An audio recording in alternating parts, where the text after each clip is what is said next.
Hello friends, welcome back to my channel. కోమాలో నుండి బయటికి వచ్చి పల్లవి కుట్రలన్నీ బయట పెట్టిన రాజేంద్ర అసలు ఏం జరగబోతుంది తెలుసుకోవాలి అంటే ఈ వీడియోని చివరి వరకు చూడండి. ఇక వీడియోలోకి వెళ్ళినట్లయితే చక్రధర్ తనకి చేసిన మోసం తెలిసి రాజేశ్వరి కుప్పకూలిపోతుంది. ఇక డాక్టర్ వచ్చి ట్రీట్మెంట్ చేసి బీపీ పెరగడం వల్ల ఇలా జరిగిందని, ఇంకెప్పుడు ఆవిడ ఎమోషనల్ అవ్వకుండా చూసుకోమని చెప్పి అక్కడి నుంచి వెళ్ళిపోతుంది. ఇక పల్లవి అయితే చక్రధర్ వైపు కోపంగా చూస్తుంది. మీరు తనకి చేసిన మోసం తెలిసాక మామ్కి బీపీ పెరగకుండా అగ్రెసివ్ అవ్వకుండా ఎలా ఉంటుంది అని అంటూ ఉంటే ఇక చక్రధర్ బాధపడుతూ ఉంటాడు. డాడ్, తప్పు చేశారు డాడ్, చాలా పెద్ద తప్పు చేశారు, నాకు మామ్కి అన్యాయం చేశారు అని అంటూ ఉంటే అమ్మ పల్లవి అని చక్రధర్ బాధపడుతూ ఉంటాడు. వద్దు, నన్ను అలా పిలవకండి. ఇక నాకు ఈ ప్రపంచంలో మామ్ ఒక్కటే ఉంది, నాకు డాడ్ లేరు. జీవితంలో మిమ్మల్ని క్షమించను అని పల్లవి అంటూ ఉంటే చక్రధర్ బాధపడుతూ ఉంటాడు. ఇంతలోనే రాజేశ్వరికి స్పృహ వస్తుంది. రాజేశ్వరి కళ్ళు తెరిచి చూస్తూ ఉంటే ఇక పల్లవి మామ్ అని రాజేశ్వరి దగ్గరికి వెళ్తుంది. మామ్ ఇప్పుడు ఎలా ఉంది అని అంటూ ఉంటే ఇంకా నేను బ్రతికే ఉన్నాన పల్లవి అని అంటూ ఉంటే మామ్ ఏం మాటలవి అని పల్లవి అంటుంది. రాజేశ్వరి అని చక్రధర్ బాధపడుతూ ఉంటే వద్దు, మీరు నాతో ఏం మాట్లాడొద్దు, నా కళ్ళ ముందు ఉండొద్దు, మీరు ఇక్కడి నుంచి వెళ్ళిపోండి. మిమ్మల్ని చూస్తుంటే మీరు నాకు చేసిన మోసమే గుర్తొస్తుంది, ఇక్కడ నుండి వెళ్ళిపోండి అని అంటూ ఉంటే ఇక చక్రధర్ బాధపడుతూ ఉంటారు. విన్నారు కదా, మామ్ మీ మొహం చూడటానికి కూడా ఇష్టపడట్లేదు, ఇక్కడి నుంచి వెళ్ళండి అని అనగానే చక్రధర్ బాధపడుతూ అక్కడి నుండి వెళ్ళిపోతాడు. ఇక పల్లవి రాజేశ్వర్ని ఓదార్చుతూ ఉంటుంది. మామ్, నీకు నేనున్నాను మామ్, నీకేం కాకుండా నేను చూసుకుంటాను అని పల్లవి చెప్తూ ఉంటే ఇక రాజేశ్వరి పల్లవిని హగ్ చేసుకొని చాలా బాధపడుతూ ఉంటుంది. లేదు పల్లవి, నేను ఈ ఇంట్లో ఒక్క క్షణం కూడా ఉండలేను, నన్ను నయవంచన చేసిన మనిషితో కలిసి ఉండలేను, నేను ఇక్కడ ఉండలేను పల్లవి అని అంటూ ఉంటే మామ్ అయితే మా ఇంటికి వెళ్దాం రండి అని అనగానే ఇక రాజేశ్వరి నేను అక్కడికే వస్తాను పల్లవి, నా పుట్టింట్లోనైనా నా వాళ్ళ మధ్య సంతోషంగా ఉంటాను, కానీ నేను ఈ కొంపలో ఒక్క క్షణం కూడా ఉండను అని అంటూ ఉంటే ఓకే మామ్, ఇప్పుడే మా ఇంటికి వెళ్దాం అని రాజేశ్వరి పల్లవి ఇద్దరు బట్టలు సర్దుకొని బయలుదేరుతారు. చక్రధర్ అయితే హాల్లోనే కూర్చొని బాధపడుతూ ఉంటాడు. రాజేశ్వరి పల్లవి ఇద్దరు లగేజ్తో బయటికి రావడం చూసి చక్రధర్ షాక్ అయిపోతాడు. రాజేశ్వరి ఎక్కడికి వెళ్తున్నారు అని అంటూ ఉంటే పల్లవి రాజేశ్వరి కోపంగా చూస్తూ ఉంటాడు. ఇక చక్రధర్ పల్లవి నువ్వేనే చెప్పమ్మా, ఎక్కడికి వెళ్తుంది మీ అమ్మ అని అనగానే మామ్ మా ఇంటికి తీసుకెళ్తున్నాను అని అంటుంది. అది విని చక్రధర్ ఒక్కసారిగా షాక్ అయిపోతారు. రాజేశ్వరి ఏంటిది, నీకు నా మీద కోపం ఉంటే తిట్టు కొట్టు నన్ను చంపు భరిస్తాను, కానీ నువ్వు నా నుండి దూరంగా ఉంటానంటే నేను తట్టుకోలేను రాజేశ్వరి అని బాధపడుతూ ఉంటే చూడండి, ఎప్పుడైతే మీరు నన్ను అన్యాయం చేశారో అప్పుడే నాకు మీ మీద నమ్మకం పోయింది, ఇక నేను మీతో కలిసి ఉండలేను అని రాజేశ్వరి అంటూ ఉంటే చక్రధర్ బాధపడుతూ ఉంటాడు. మామ్ పదండి వెళ్దాం అని పల్లవి అయితే ఇక రాజేశ్వరిని తీసుకెళ్తూ ఉంటుంది. ఇక చక్రధర్ రాజేశ్వరి నా మాట విని రాజేశ్వరి, పల్లవి నువ్వేనా చెప్పు అని బ్రతిమలాడుతున్నా కూడా పల్లవి రాజేశ్వరి ఇక అక్కడి నుంచి వెళ్ళిపోతారు. మరో పక్క పార్వతి అయితే చాలా టెన్షన్ పడుతూ ఉంటుంది. పల్లవి వాళ్ళ ఇంటికి వెళ్ళింది, అక్కడ ఏం జరుగుతుందో ఏంటో, పల్లవి ఎప్పుడు వస్తుందో ఏంటో అని గుమ్మం వైపే చూస్తూ ఉంటుంది. ఇంతలోనే ఒక ఆటో ఇంటి ముందుకు వచ్చి ఆగుతుంది. పల్లవి వచ్చినట్టుంది అని పార్వతి చూస్తూ ఉండగా ఆటోల నుండి పల్లవి రాజేశ్వరి ఇద్దరు దిగి ఇంట్లోకి వస్తూ ఉంటారు. ఇక రాజేశ్వరి పల్లవిని చూసి పార్వతి చాలా సంతోషపడుతుంది. వదినా అని రాజేశ్వరి ఎదురుగా పోయి వదినా అని ఇక చాలా ఎమోషనల్గా హగ్ చేసుకొని బాధపడుతూ ఉంటారు. ఇక రాజేశ్వరి కూడా పార్వతిని ఎమోషనల్గా హగ్ చేసుకొని వదిన అని ఇక వెక్కి వెక్కి ఏడుస్తూ ఉంటుంది. ఇంతలోనే అక్కడికి అవని, అక్షయ్, కమల్, శ్రీకర్ అందరూ కూడా వస్తారు. రాజేశ్వరిని చూసి అవని కూడా చాలా బాధపడుతుంది. పిన్ని అని ఇక రాజేశ్వరి దగ్గరికి వెళ్ళి పిన్ని ఎలా ఉన్నారు అని పలకరిస్తూ ఉంటే రాజేశ్వరి అవనిని చూసి చాలా బాధపడుతూ ఉంటుంది. అవనిని, మీనాక్షిని తను ఎంత అవమానించిందో, ఎన్ని మాటలు అన్నదో అవన్నీ గుర్తు చేసుకొని రాజేశ్వరి చాలా బాధపడుతూ ఉంటుంది. ఇక అవని దగ్గరికి వచ్చి అవని చేతులు పట్టుకొని అమ్మ అవని నన్ను క్షమించమ్మా అని అనగానే అయ్యో పిన్ని మీరు పెద్దవారు, నన్ను క్షమాపణలు అడగడం ఏంటి అని అంటూ ఉంటుంది. రాజేశ్వరి అవనికి క్షమాపణలు చెప్పడం చూసి పల్లవికి కోపం వస్తూ ఉంటుంది. ఇక రాజేశ్వరి లేదవని, నీ గురించి మీ అమ్మ గురించి తప్పుగా మాట్లాడి తప్పుగా ప్రవర్తించి మిమ్మల్ని అవమానించి బాధ పెట్టాను. నా భర్తే మీ అమ్మకి భర్త అని నువ్వు తెలిసినా కూడా చెప్పలేదు అని బాధపడుతూ ఉంటే ఇకవని చూడిపిని ఈ నిజం నేను ఎప్పుడో చెప్పేదాన్ని, కానీ ఈ నిజం చెప్తే నువ్వేమైపోతావని ఆగాను అని అనగానే అది నీ మంచితనమమ్మా అని ఇక రాజేశ్వరి చాలా ఎమోషనల్ అయిపోతూ ఉంటుంది. పిన్ని గారు బాధపడకండి, జరిగిందంతా మర్చిపోండి, మళ్ళీ సంతోషంగా ఉండండి, ప్రశాంతంగా ఉండండి. నాకు మా అమ్మ ఎలాగో మీరు అలాగే పిన్ని, మీరు బాధపడితే చూడలేను అని అవని అంటూ ఉంటే రాజేశ్వరి ఎమోషనల్గా అవనిని హగ్ చేసుకొని ఏడుస్తూ ఉంటుంది.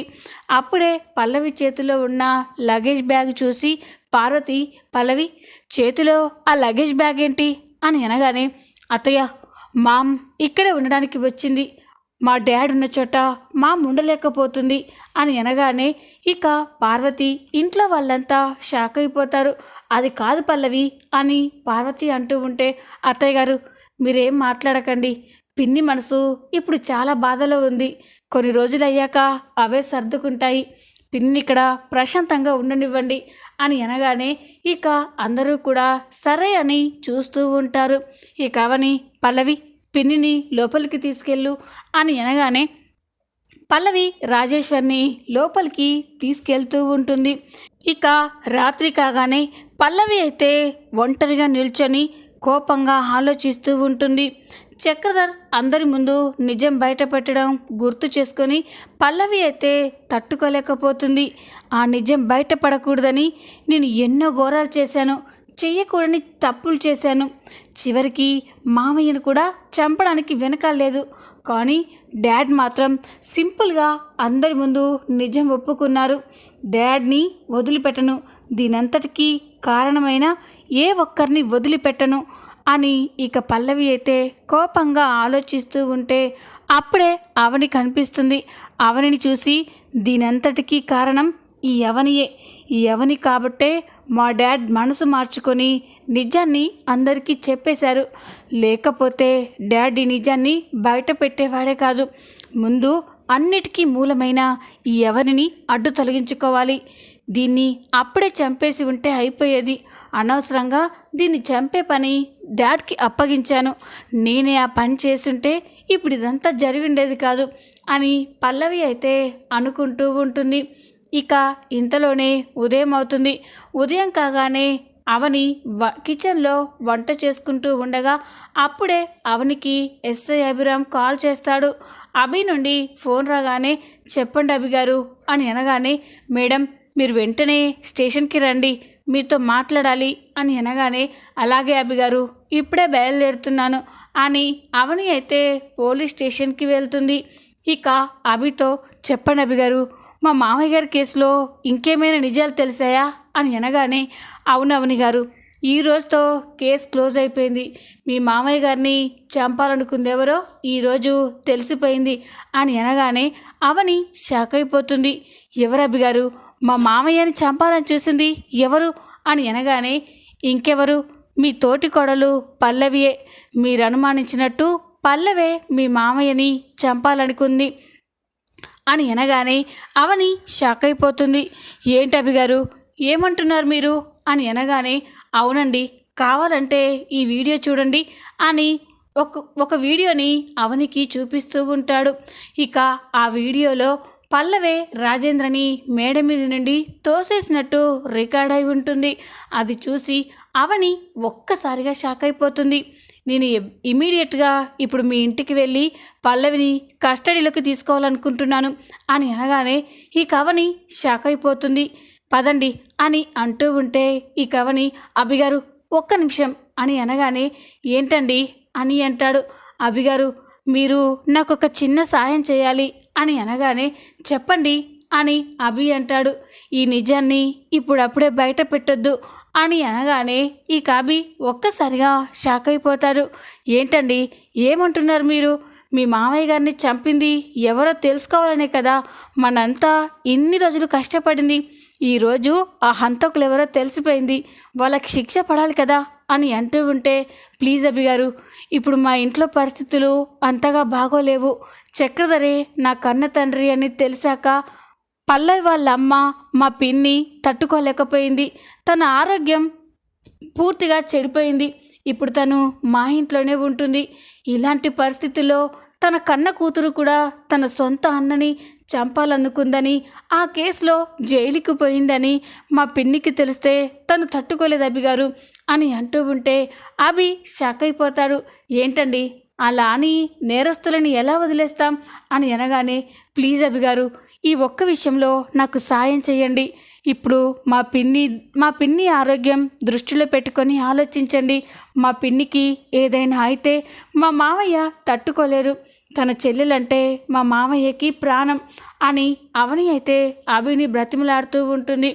ఇక అభి కూడా సరే అవని గారు, మీ మామయ్య గారు ఇప్పుడు బాగానే ఉన్నారు కాబట్టి పల్లవి చేసిన ఈ తప్పుని నేను క్షమిస్తున్నాను. కానీ పల్లవి ఇక ముందు ఏమైనా తప్పులు చేస్తే మాత్రం మీరు కాదు ఎవరు చెప్పినా నేను ఊరుకోను. తనని అరెస్ట్ చేసి జైల్లో పడేస్తాను అని అభి చెప్పగానే ఇక అవని అయితే థ్యాంక్ యూ అభి గారు, థ్యాంక్ యూ సో మచ్ అని అంటూ ఉంటే నిజంగా మీరు చాలా గ్రేట్ మేడం. మీ కుటుంబం కోసం మీరు ఎంతో చేస్తున్నారు. ప్రతి ఇంట్లో మీలాంటి ఒకరు ఉండాలి అని అంటూ ఉంటే ఈ కవని చాలా సంతోషపడుతూ ఉంటుంది. మరో పక్క అవనిని చంపడం కోసం పల్లవి అయితే రౌడీలకి డబ్బిచ్చి అవనిని చంపేయమని చెప్తుంది. ఇలా కొన్ని రోజులు గడిచిన తర్వాత ఒకరోజు అక్షయ్, కమల్, శ్రీకర్ అందరూ కూడా బయటికి వెళ్తారు. శ్రీకర్ శ్రేయాని చెకప్కి తీసుకెళ్తాడు. పల్లవి రౌడీలని కలవడానికి వెళ్తూ ఉంటుంది. పార్వతి, రాజేశ్వరి ఇద్దరు గుడికి వెళ్తారు. ఇంట్లో అవని, రాజేంద్ర మాత్రమే ఉంటారు. అప్పుడే ఈ కవని రాజేంద్రకి ట్యాబ్లెట్స్ ఇవ్వడం కోసం కిచెన్లోకి వెళ్ళి పాలు కాచి తీసుకురావడానికి పాలు కాచుతూ ఉంటుంది.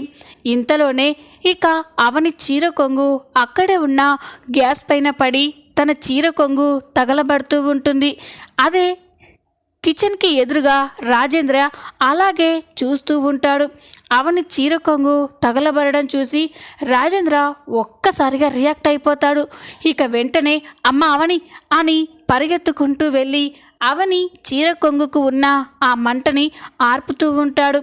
ఇక తన చీర కొంగుకి మంట అంటుకోవడం చూసి అవని ఒక్కసారిగా షాక్ అయిపోతుంది. అమ్మా ఏంటమ్మా చూసుకోవాలి కదా అని రాజేంద్ర అంటూ ఉంటే అవని రాజేంద్ర మామూలు మనిషి అవ్వడం చూసి ఒక్కసారిగా సంతోషపడుతూ ఉంటుంది. రాజేంద్రని అలాగే చూస్తూ ఉంటుంది. ఇక రాజేంద్ర మాత్రం అవనిని ఏంటమ్మా ఇంత నిర్లక్ష్యంగా ఉంటారా? కిచెన్లో ఉన్నప్పుడు జాగ్రత్తగా ఉండాలి. నేను రావడం కాస్త ఆలస్యమై ఉంటే ఏం జరిగేది అని అంటూ ఉంటే ఇక అవని అయితే ఎమోషనల్ అయిపోతూ ఉంటుంది. మామయ్య గారు మీరు మామూలు మనిషి అయ్యారు అని అనగానే ఇక రాజేంద్ర తనని తాను చూసుకుంటూ ఉంటాడు. ఇక చాలా సంతోషపడుతూ అవును నేను మామూలు మనిషిని అయ్యాను అమ్మ అవని, నేను మామూలు మనిషి అయ్యానమ్మా అని అంటూ ఉంటే ఇక అవని కూడా చాలా సంతోషపడుతూ ఉంటుంది. అవును మామయ్య గారు మీరు మామూలు మనిషి అయ్యారు. ఇన్నాళ్ళకి మేము ఇన్ని రోజులు ఎదురు చూసిన రోజు వచ్చింది. ఈ విషయం తెలిస్తే అత్తయ్య మీ కొడుకులు ఎంత సంతోషపడతారు అని అంటూ ఉంటే ఇక రాజేంద్ర కూడా చాలా సంతోషపడుతూ ఎమోషనల్ అయిపోతూ ఉంటాడు. ఇక అవని రండి మావయ్య అని ఇక రాజేంద్రని గదిలోకి తీసుకెళ్ళి బెడ్ పైన కూర్చోపెట్టి మామయ్య ఈ ట్యాబ్లెట్స్ వేసుకోండి అని రాజేంద్రకి ట్యాబ్లెట్స్ ఇస్తూ ఉంటుంది. ఇక రాజేంద్ర కూడా ట్యాబ్లెట్స్ వేసుకొని ఆలోచిస్తూ ఉంటాడు. ఇక అవని రాజేంద్రని చూసి చాలా సంతోషపడుతూ ఉంటుంది. మామయ్య మళ్ళీ మిమ్మల్ని ఇలా చూస్తామని అనుకోలేదు. ఇలాంటి రోజు వస్తుందని అస్సలు ఊహించలేదు. మీరు అలా కుర్చీలో కదలకుండా ఉండేసరికే ఇన్ని రోజులు మేము ఎంత నరకం అనుభవించామో తెలుసా అని అవని అంటూ ఉంటే ఇక రాజేంద్ర చాలా బాధపడుతూ ఉంటాడు. ఆ రోజు పార్టీలో ఏం జరిగిందో అవన్నీ గుర్తు చేసుకుంటూ ఉంటాడు. పల్లవి నిజం బయట పెట్టదని రాజేంద్రని బ్రతిమలాడడం, రాజేంద్ర నిజం బయట పెడతానని ఖచ్చితంగా చెప్పడంతో పల్లవి తనని మేడ మీద నుండి తోసేయడం అవన్నీ రాజేంద్రకి గుర్తుకు వస్తాయి. ఇక రాజేంద్ర ఏంటమ్మా ఇంట్లో ఎవరు లేరేంటి, ఎక్కడికి వెళ్ళారు అని అనగానే ఇక అవని బయటికి వెళ్ళారు మావయ్య, అక్షయ్, కమల్, శ్రీకర్ బిజినెస్ పని మీద బయటికి వెళ్ళారు, అత్తయ్య వాళ్ళు గుడికి వెళ్ళారు అని అంటూ ఉంటే ఇక రాజేంద్ర అయితే చాలా సంతోషంగా చూస్తూ ఉంటారు. ఇక రాజేంద్ర పల్లవి గురించే ఆలోచిస్తూ ఉంటాడు. ఈరోజు నేను ఇలా ఉండడానికి కారణం, నా కుటుంబం ఇన్ని రోజులు బాధపడడానికి కారణం ఆ పల్లవియే. పల్లవి సంగతి తేల్చాలి, అలాగే వాళ్ళ నాన్న సంగతి కూడా తేల్చాలి అని రాజేంద్ర అనుకుంటూ ఉంటాడు. అది గమనించిన అవని ఏంటి మావయ్య గారు ఏ విషయం గురించి ఆలోచిస్తున్నారు అని అనగానే నేను కొందరు లెక్క తేల్చాల్సి ఉందమ్మా, వాటి గురించే ఆలోచిస్తున్నాను అని అనగానే అవని షాక్ అయిపోతుంది. ఇక వెంటనే ఎవరి గురించి మావయ్య, పల్లవి గురించి, ఆ చక్రధర్ గురించేనా అని అనగానే ఇక రాజేంద్ర ఒక్కసారిగా షాక్ అయిపోయి చూస్తూ ఉంటాడు. ఇంతలోనే బయటికి వెళ్ళిన పల్లవి ఇంటికి వస్తుంది. పల్లవి ఇంటికి వచ్చేసరికే రాజేంద్ర అవని ఇద్దరూ మాట్లాడుకోవడం చూసి ఒక్కసారిగా షాక్ అయిపోతుంది.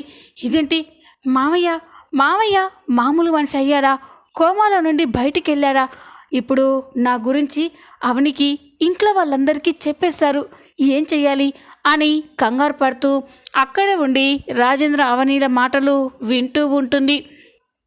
ఇక రాజేంద్ర ఏంటమ్మా నేను పల్లవి గురించి ఆలోచిస్తున్నానని అంత ఖచ్చితంగా ఎలా చెప్పగలుగుతున్నావు అని అనగానే మిమ్మల్ని చంపాలని చూసింది పల్లవి అని నాకు తెలుసు మావయ్య అని అవని అంటుంది. అది విని ఇక రాజేంద్ర ఒక్కసారిగా షాక్ అయిపోతాడు. పల్లవి కూడా షాక్ అయిపోయి చూస్తూ ఉంటుంది. అంటే అవనికి నేనే మామయ్యని చంపబోయానని తెలుసా, తెలిసి కూడా ఎన్ని రోజులు మౌనంగా ఉందా అని అనుకుంటూ ఉంటుంది. ఇక రాజేంద్ర ఏంటమ్మా నన్ను చంపాలని చూసింది పల్లవే అని నీకెలా తెలుసు అని అనగానే ఎస్ఐ అభిరావు మొన్న మిమ్మల్ని తోసేసిన వీడియో చూపించారు మావయ్య, అందులోనే నాకు తెలిసింది పల్లవియే మిమ్మల్ని చంపాలని చూసిందని. ఆ క్షణమే పల్లవిని చంపేయాలన్నంత కోపం వచ్చింది, కానీ పిన్ని మొహం చూసి ఊరుకున్నాను అని అనగానే ఇక రాజేంద్ర ఏంటమ్మా రాజేశ్వరికి ఏమైంది అని అంటూ ఉంటే ఇక అవని జరిగిన విషయం మొత్తం కూడా రాజేంద్రతో చెప్తూ ఉంటుంది. చక్రధర్ అందరి ముందు మీనాక్షి తన భార్య అని, అవని భరత్లు తన పిల్లలని ఒప్పుకోవడం, ఆ విషయం రాజేంద్రకి చెప్పగానే రాజేంద్ర చాలా సంతోషపడుతూ ఉంటాడు. ఏంటమ్మా అవని ఏమంటున్నావు నువ్వు, ఆ చక్రధర్ మారిపోయాడా, అందరి ముందు మీనాక్షి తన భార్య అని, మీరు తన పిల్లలని ఒప్పుకున్నాడా అని అనగానే అవును మావయ్య అని ఇక అవని చెప్తూ ఉంటే రాజేంద్ర చాలా సంతోషపడుతూ ఉంటాడు. ఆ నిజం తెలిసిన కాంచి రాజేశ్వరి అత్తయ్య తట్టుకోలేకపోయింది. తను చాలా బాధలో ఉంది మావయ్య. ఈ సమయంలోనే తన కూతురు తన సొంత అన్నని చంపాలని చూసిందని జైలుకి వెళ్ళిందని తెలిస్తే పిన్ని తట్టుకోలేదు మావయ్య. అందుకే నేను ఈ విషయం ఎవరికీ చెప్పలేదు. మీరు కూడా ఈ విషయం ఎవరికీ చెప్పొద్దు మావయ్య. పల్లవిని మనమే మార్చుకుందాం. ఎంతైనా పల్లవి నా చెల్లెలు. మేమిద్దరం ఒకే తల్లి కడుపులో పుట్టకపోయినా ఒకే తండ్రి రక్తం పంచుకొని పుట్టాం. నా చెల్లెల్ని మార్చుకొని తనని మంచి మనిషిగా చేసుకుంటాను. దయచేసి ఈ నిజం మీరెవ్వరికీ చెప్పొద్దు మావయ్య. ఈ నిజం కమల్కి తెలిస్తే పల్లవిని బ్రతకనివ్వడు, తనని అక్కడే చంపేస్తాడు అని ఈ అవని అయితే 2 చేతులు ఎత్తి దండం పెడుతూ బ్రతిమలాడుతూ ఉంటుంది. అవని అలా మాట్లాడడం చూసి పల్లవి అయితే ఒక్కసారిగా ఎమోషనల్ అయిపోతుంది. తనని నేను ఇంత బాధ పెడుతున్నా అవని నా విషయంలో ఇంత పాజిటివ్గా ఎలా ఆలోచిస్తుంది? నేనే తప్పు చేశాను, చాలా పెద్ద తప్పు చేశాను అని ఇక పల్లవి అయితే బాధపడుతూ ఉంటుంది. అవని అలా బ్రతిమలాడడం చూసి రాజేంద్ర కూడా చాలా ఎమోషనల్ అయిపోతాడు. ఏంటమ్మా, నా చెల్లెలి కూతురు జీవితం బాగుండాలని, నా చెల్లెలు బాగుండాలని నువ్వు ఇంతలా తాపత్రయపడుతున్నావు అని అంటూ ఉంటే, మామయ్య నాకు రాజేశ్వరి పిన్ని ఒకలాగా మా అమ్మ ఒకలాగా కాదు మామయ్య. నాకు ఇద్దరు కన్న తల్లి లాంటి వాళ్ళే. నా తల్లులు బాధపడుతూ ఉంటే నేను ఎలా చూస్తూ ఊరుకోగలను? దయచేసి నా తల్లిని నా చెల్లిని గురించి ఆలోచించి క్షమించండి మామయ్య అని అవని బాధపడుతూ ఉంటే ఇక రాజేంద్ర కూడా సరేనమ్మా, నా చెల్లెల గురించి నా చెల్లెలి కూతురు గురించి నువ్వు ఇంత ఆరాటపడుతుంటే నేనెందుకు కాదంటాను? ఈ నిజం ఎవరికీ చెప్పను. పల్లవే నన్ను చంపబోయిందన్న నిజం ఇప్పటితోనే నేను మర్చిపోతున్నాను అని రాజేంద్ర అంటాడు. అవని రాజేంద్రలు తన గురించి అంత పాజిటివ్గా ఆలోచించడం చూసి పల్లవి అయితే తన తప్పు తెలుసుకొని కుమిలిపోతూ ఉంటుంది. చూద్దాం రాబోయే ఎపిసోడ్లో ఏం జరగబోతుందో. ఈ వీడియో మీకు నచ్చినట్లయితే లైక్ చేయండి, సబ్స్క్రైబ్ చేసుకోండి. Thanks for watching.